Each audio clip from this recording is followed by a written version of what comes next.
कल ही पाकिस्तान के प्रधानमंत्री शहबाज शरीफ ने ब्रह्मोस की ताकत का लोहा दुनिया के सामने माना। शहबाज शरीफ के कबूलनामे से पाकिस्तान में फिर से ब्रह्मोस का डर फैल गया। अब इससे पहले पाकिस्तान इस डर से निकलता, आज भारत ने पाकिस्तान को डर की नई डोज दे दी। आज भारत ने पाकिस्तान के मन में आईएनएस विक्रांत का डर भर दिया है। अब पाकिस्तान को समझ में नहीं आ रहा कि वो इस डर से बाहर कैसे आए, क्योंकि पाकिस्तान को हर दिन शौक पे शौक लग रहा है और इस शौक की वजह से पाकिस्तान में हर कोई बिलबिलाया बैठा है। पाकिस्तान का प्रधानमंत्री ब्रह्मोस के डर से अलबलाया हुआ है। वहां के आतंकी मोदी के डर से जो है अलबलाए हुए हैं, कह रहे हैं मोदी को मुर्दा कर देंगे, ये कर देंगे, वो कर देंगे, जो हमने आपको कल दिखाया। अब कई दिनों तक शांत रहने वाला पाकिस्तान का आर्मी चीफ आसिम मुनीर बौखला गया है। मुनीर ने भारत के खिलाफ क्या नया जहर उगला है, आज आपको दिखाऊंगा। पीएम मोदी के प्लान पीओके से मुनीर कैसे तिलमिला रहा है, ब्रह्मोस को लेकर पीएम मोदी ने क्या कह दिया है, कैसे हाफिज सईद और मसूद अजहर को सौंपकर पाकिस्तान अपना नक्शा बदलने से बचा सकता है, आज ये सब आपको बताऊंगा। लेकिन पहले पीएम मोदी, अमित शाह, राजनाथ सिंह ने पाकिस्तान को जो डर का नया डोज दिया है उसकी एक झलक देखी। नरेंद्र मोदी कह रहे हैं दुश्मन कहीं भी हो हौंक दिया जाएगा। यूपी बिहार में इसी भाषा में बोलते हैं, हौंक देंगे तुमको। नरेंद्र मोदी ने आज जिस तरह से पाकिस्तान को हौंक दिया वो कनपुरिया स्टाइल है। खास करके प्रधानमंत्री आज कानपुर में थे और कानपुर में पीएम मोदी ने पाकिस्तान को जो कहा है वो पाकिस्तान की धड़कनें बढ़ाने वाला है, क्योंकि जो ब्रह्मोस मिसाइल पाकिस्तान के प्रधानमंत्री को सपने में आकर डरा रही है, उस ब्रह्मोस मिसाइल के बारे में कानपुर से पाकिस्तान को पीएम मोदी ने क्या बता दिया, सुनिए जरा एक बार। साथियों, ऑपरेशन सिंदूर में दुनिया ने भारत के स्वदेशी हथियारों और मेक इन इंडिया की ताकत भी देखी है। हमारे भारतीय हथियारों ने, ब्रह्मोस मिसाइल ने दुश्मन के घर में घुसकर तबाही मचाई। जहां टारगेट तय किया वहां धमाके किए। ये ताकत हमें आत्मनिर्भर भारत के संकल्प से मिली है। नरेंद्र मोदी ब्रह्मोस की बार बार कर रहे हैं, क्योंकि ब्रह्मोस ने ही पूरे पाकिस्तान को धुआं किया। अब अगली लड़ाई जब होगी तो ब्रह्मोस पाकिस्तान पर और कहर बरपाएगा, क्योंकि नरेंद्र मोदी ब्रह्मोस को और ज्यादा ताकतवर बनाने के लिए आगे बढ़ चुके हैं। ब्रह्मोस के 800 किलोमीटर मारक क्षमता वाला वर्जन तैयार हो रहा है। पनडुब्बी से दागे जाने वाले ब्रह्मोस मिसाइल के वर्जन का जल्दी ही फिर से टेस्ट शुरू होना है। राफेल और दूसरे फाइटर जेट्स के लिए छोटी और हल्की ब्रह्मोस मिसाइल बनाने पर काम हो गया है। एक हाइपरसोनिक ब्रह्मोस पर भी काम चल रहा है, जो इसकी स्पीड को एक अलग लेवल पर लेकर चली जाएगी। ब्रह्मोस ने जिस तरह से अपनी ताकत दिखाई है, उसमें कई देश अब भारत से ब्रह्मोस लेने के लिए लाइन लगाकर खड़े हो गए। ब्रह्मोस खरीदने के लिए फिलीपींस ने एक समझौते पर हस्ताक्षर कर दिया है। वियतनाम ने भी ब्रह्मोस खरीदने में दिलचस्पी जता दी है। दुनिया ब्रह्मोस कर रही है। ब्रह्मोस मिसाइल अब मेड इन इंडिया हथियारों की ब्रांड एम्बेसडर बन चुका है। लेकिन ऑपरेशन सिंदूर का हीरो सिर्फ ब्रह्मोस नहीं है। ऑपरेशन सिंदूर के दौरान जिस तरह मेड इन इंडिया हथियारों ने पाकिस्तान के मेड इन चाइना हथियारों की बखिया उधेड़कर रख दी, उसने अमेरिका को भी मेड इन इंडिया हथियारों का फैन बना दिया है। अमेरिकी डिफेंस एक्सपर्ट जॉन स्पेंसर ने ऑपरेशन सिंदूर को लेकर एक रिपोर्ट लिखी। इस रिपोर्ट में जॉन स्पेंसर ने बताया है कि ऑपरेशन सिंदूर में जिस तरह भारत के स्वदेशी हथियारों ने पाकिस्तान के साथ साथ चीन को भी शिकस्त दी है, जो वाकई में ऑपरेशन सिंदूर की जीत के जश्न को दोगुना करने वाला है। अमेरिकी एक्सपर्ट बता रहा है कि भाई चीन को भी मार दिया भारत ने। रिपोर्ट में कहा गया है कि दुनिया की सबसे तेज और सटीक क्रूज मिसाइलों में से एक ब्रह्मोस ने पाकिस्तानी रडार स्टेशन और मजबूत सुरक्षा वाले ठिकानों को भी मिट्टी में मिला दिया।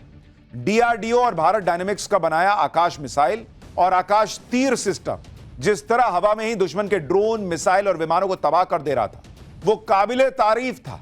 रिपोर्ट में कहा गया कि भारत के अर्ली वार्निंग सिस्टम नेत्र ने दुश्मन के विमानों और मिसाइलों को 100% कामयाबी के साथ ट्रैक किया और भारतीय हमलों को सटीक टारगेट दिया।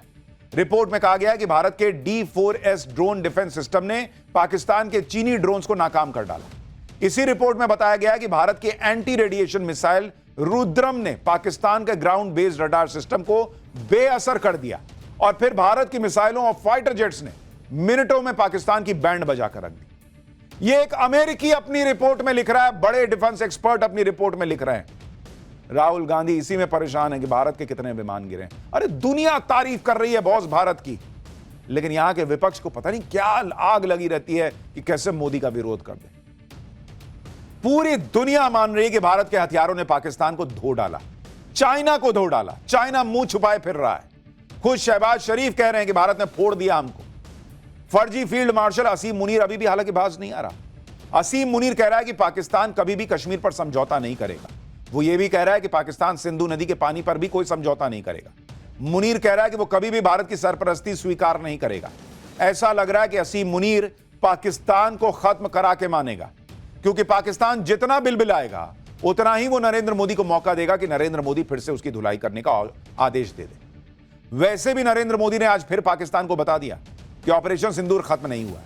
दुश्मन कहीं भी हो उसे कभी भी हौंक दिया जाएगा। एक बार पीएम मोदी को सुनिए, फिर आपको बताता हूं कि अगली बार पाकिस्तान कहां से ठोका जाएगा यह भी बता दिया गया है। मैं फिर कहना चाहता हूं,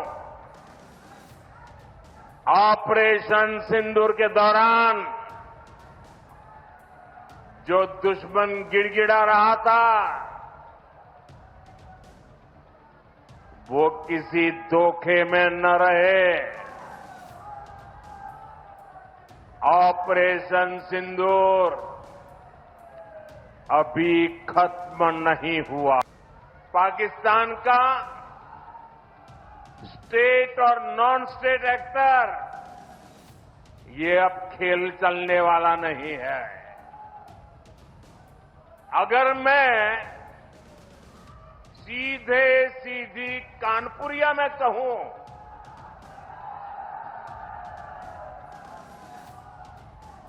तो दुश्मन कहीं भी हो हौंक दिया जाएगा। प्रधानमंत्री कह रहे हैं क्लियर कट, दुश्मन कहीं भी हो हौंक दिया जाएगा। प्रधानमंत्री मोदी पाकिस्तान को चेतावनी दे रहे हैं कि किसी धोखे में मत रहना वरना दोबारा मार खाओ। और चीन के हथियार भी जैसे अभी नहीं बचा पाए तब भी नहीं बचा पाए, और यह बात चीन को भी समझ में आ रही है। भारत के स्वदेशी हथियारों ने साबित कर दिया है कि चीन के माल की ना कोई गारंटी होती है ना कोई वारंटी होती। चीन के 4 JF-17 thunder fighter jets Bharat ने उड़ा दिए। चीन का HQ-9 missile defence system Bharat ने ड्रोन अटैक में ही बर्बाद कर दिया। चीन के LY-80 और FM-90 air defence system BrahMos छोड़िए भारतीय ड्रोन्स तक को ट्रैक नहीं कर पाए। और चीन के जो ड्रोन्स पाकिस्तान ने भारत की तरफ भेजे उनमें से एक भी सही सलामत नहीं बचा। चीन ने पाकिस्तान को जो PL-15E मिसाइलें दी थी उनको तो भारत ने हवा में ही मारकर पुर्जा बिखेर दिया। मतलब ऑपरेशन सिंदूर में मेड इन इंडिया हथियारों की काबिलियत का डंका बजा, पाकिस्तान के मेड इन चाइना हथियारों की बैंड बजी, जिसको लेकर चीन को जवाब देते नहीं बन रहा। चीन अलबलाया हुआ है भाई, उसकी दुनिया भर में बेइज्जती हो रही है कि तुम्हारा माल नहीं चलता था, समझ में आता था, तुम्हारा हथियार भी नहीं चल रहा है यार। क्या फर्जी देश है चीन। चीनी रक्षा मंत्रालय के प्रवक्ता कर्नल झांग से जब पत्रकारों ने पूछा कि भारत ने तो चीन की PL-15E मिसाइलों को हवा में बिखेर दिया, तो चीन के प्रवक्ता की सिट्टी पिट्टी गुम हो गई। उसको जवाब ही देते नहीं समझ में आ रहा था। वो सिर्फ इतना बोल पाया कि जिस मिसाइल पर आप सवाल उठा रहे हैं वो एक निर्यात उपकरण है, जिसको देश और विदेश में कई रक्षा प्रदर्शनियों में दिखाया गया है।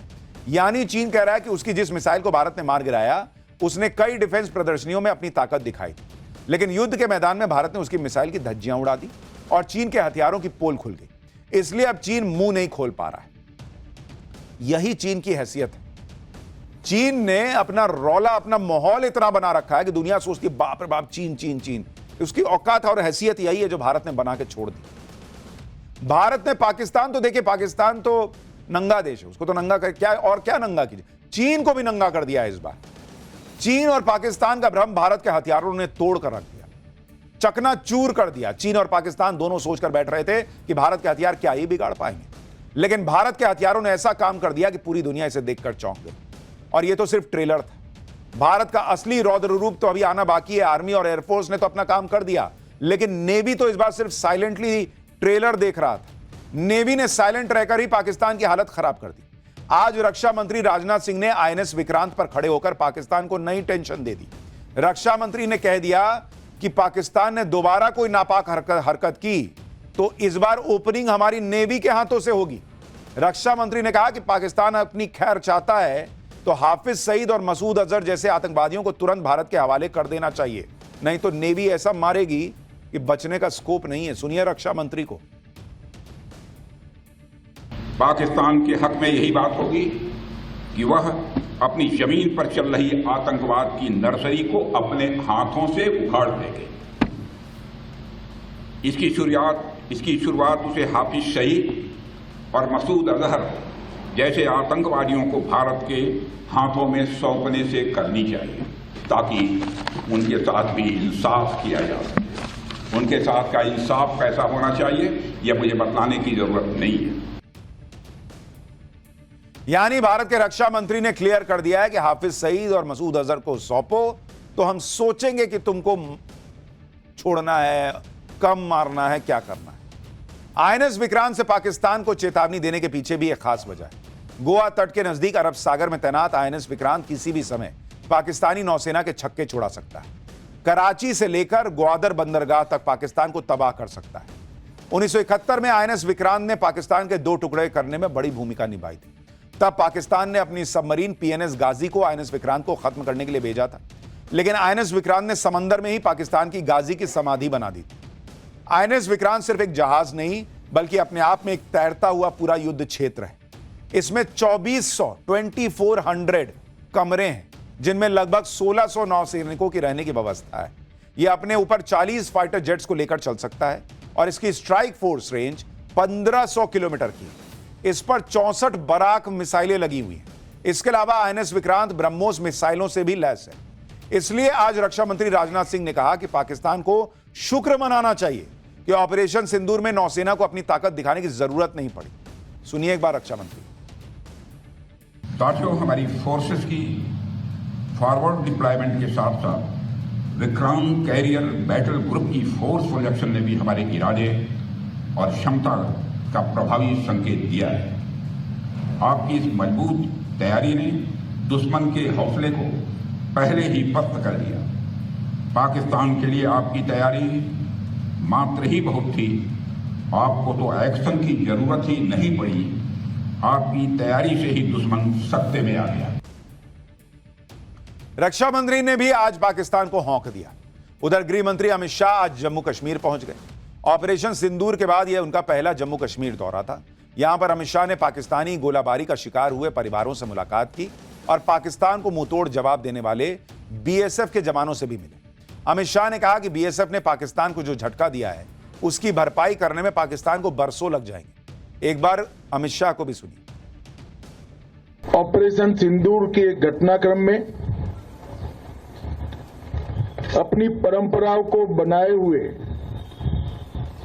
जम्मू फ्रंटियर के बीएसएफ के जवान, राजस्थान फ्रंटियर के बीएसएफ के जवान और दूर सुदूर कच्छ की बॉर्डर पर जो जवान तैनात हैं, वो सभी ने पूरी सजगता के साथ सीमा की रक्षा का काम किया।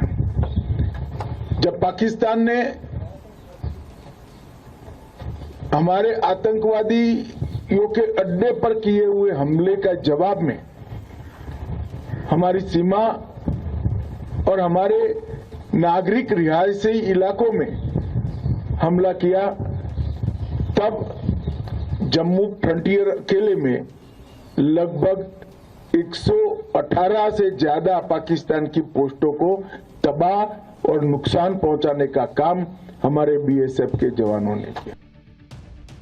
ऑपरेशन सिंदूर और उसके बाद पाकिस्तान की बमफाड़ धुलाई से पहलगाम के उन परिवारों को न्याय मिला है जिन परिवारों ने पाकिस्तान के फैलाए आतंक में अपनों को खोया। नरेंद्र मोदी ने आतंकियों को मिट्टी में मिलाकर इसका बदला लिया। आज पीएम मोदी पहलगाम हमले में शहीद जवान शुभम द्विवेदी के परिवार से कानपुर में मिले। इस मुलाकात के दौरान प्रधानमंत्री ने शुभम की पत्नी और माता पिता को ढाढ़स बंधाया। शुभम के परिवार ने बताया कि इस मुलाकात के दौरान शुभम की पत्नी के आंसू देखकर प्रधानमंत्री भावुक हो गए। उन्होंने कहा कि आतंकवाद के खिलाफ ऑपरेशन सिंदूर रुका नहीं है, यह अभी जारी है। देश की बेटियों का सिंदूर उजाड़ने वालों को नरेंद्र मोदी उनकी जड़ों से उजाड़ चुके हैं। ऑपरेशन सिंदूर ने नरेंद्र मोदी ने वो करके दिखा दिया जो आतंक के खिलाफ पहले कोई ना कर सका। पाठशाला में अब अगली क्लास, अवैध बांग्लादेशी और रोहिंग्या पर ऐसा ताबड़तोड़ एक्शन जो पहले कभी नहीं हुआ। बुलडोजर तो चला ही, रोहिंग्याओं का सामान पैक करके कहां भेज दिया जा रहा है अब आपको दिखाता हूं। प्रधानमंत्री नरेंद्र मोदी एक तरफ पाकिस्तान को तो निपटा ही रहे हैं, दूसरी तरफ देश के अंदर भी जबरदस्त एक्शन चल रहा है। देश के अंदर जो दुश्मन छुपे हैं, जो लोग देश को खोखला कर रहे हैं, उनकी सफाई के लिए जबरदस्त तरीके से ऑपरेशन क्लीन चल रहा है। आप देखिए कि एक के बाद एक जासूस पकड़े जा रहे हैं, कोई दिल्ली से, कोई राजस्थान से, कोई यूपी से, हर जगह पर चुन चुनकर पाकिस्तानी जासूसों पर स्ट्राइक हो रही है। इसके अलावा देश के अंदर जगह जगह जो अवैध घुसपैठिए भर गए थे, उन घुसपैठियों को भगाया जा रहा है, उन घुसपैठियों पर बुलडोजर एक्शन हो रहा है। अवैध रोहिंग्याज हो या फिर अवैध बांग्लादेशी हो, इन सब का टाइम ओवर हो गया है। दिल्ली, हरियाणा, यूपी से लेकर असम तक अवैध रोहिंग्या और बांग्लादेशियों पर जबरदस्त एक्शन हो रहा है। ये सारे घुसपैठिए जो अवैध निर्माण करके देश में जमकर बैठ गए हैं, इनका सामान पैक करके खदेड़ा जा रहा है। अवैध घुसपैठियों के खिलाफ देश भर में चल रहे एक्शन का पहले एक ट्रेलर देख लीजिए, फिर आपको बताता हूं कि कैसा जबरदस्त एक्शन चल रहा है इनके ऊपर।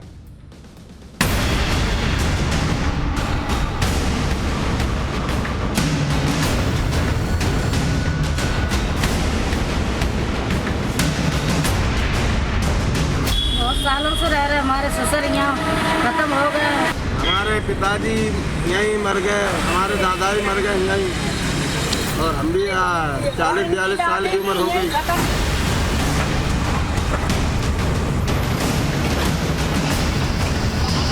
बांग्लादेशी घुसपैठियों के लिए 1 इंच जमीन नहीं देने वाले हैं। Will give arm license to the eligible persons who are residing in remote area, vulnerable area and border area. Pakistani जासूस हो या अवैध घुसपैठिए, इतने सालों में इन्होंने दिल्ली को ही बड़ा ठिकाना बनाया हुआ था, इसलिए अब सबसे ज्यादा एक्शन भी दिल्ली में ही चल रहा है। दिल्ली पुलिस ने पिछले 24 घंटे में अलग अलग इलाकों से 38 बांग्लादेशियों को पकड़ा है। ये सभी बांग्लादेशी कूच बिहार के रास्ते दिल्ली पहुंचे थे। दिल्ली से पहले ये सभी अवैध घुसपैठिए हरियाणा के नूह में रहकर काम कर रहे थे। इसके बाद दिहाड़ी मजदूरी करने के लिए नूह से दिल्ली में आकर रहने लगे। पकड़े गए 38 बांग्लादेशी में महिलाएं और बच्चे भी शामिल हैं। इन अवैध घुसपैठियों को बांग्लादेश डिपोर्ट करने की भी तैयारी की जा रही है। मतलब सिर्फ पकड़ा नहीं गया है, निकलो यहां से और जाओ बांग्लादेश में रहो। अवैध बांग्लादेशियों के खिलाफ कितना तगड़ा एक्शन हो रहा है उसकी तस्वीरें आपको दिखाता हूं। गाजियाबाद में सुरक्षा एजेंसीज ने अवैध बांग्लादेशियों के खिलाफ मुहिम छेड़ रखी और अब तो इन लोगों को सीधे बांग्लादेश डिपोर्ट किया जा रहा है। गाजियाबाद में कुल 150 अवैध बांग्लादेशियों को डिपोर्ट किया जा रहा है। इन सभी को इंडियन एयरफोर्स के विशेष विमान से भेजा जाएगा। दिल्ली एनसीआर अवैध रोहिंग्या और अवैध बांग्लादेशियों का सबसे बड़ा अड्डा बना हुआ था। ऐसे सिंडिकेट चल रहे थे जो अवैध रोहिंग्या और बांग्लादेशियों को यहां लाकर बसाते थे।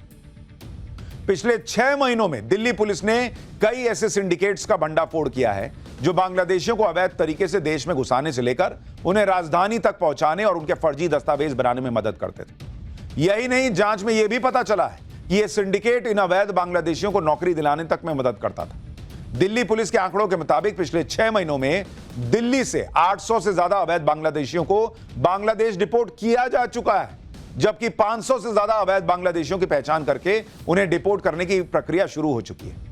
पुलिस को जांच में यह भी पता चला है कि फर्जी दस्तावेजों की मदद से ये अवैध बांग्लादेशी दिल्ली में अलग अलग जगहों पर नौकरी तक कर रहे थे। यही नहीं, इन अवैध बांग्लादेशियों के बच्चे ईडब्ल्यूएस कोटे में बड़े और नामी स्कूल में पढ़ाई तक कर रहे थे। भाई, दिल्ली पुलिस ने राजधानी के अलग अलग इलाकों में छापेमारी कर अवैध बांग्लादेशियों की लिस्ट तैयार की। दिल्ली में अवैध बांग्लादेशियों पर हो रहे एक्शन पर दिल्ली पुलिस को सुनिए।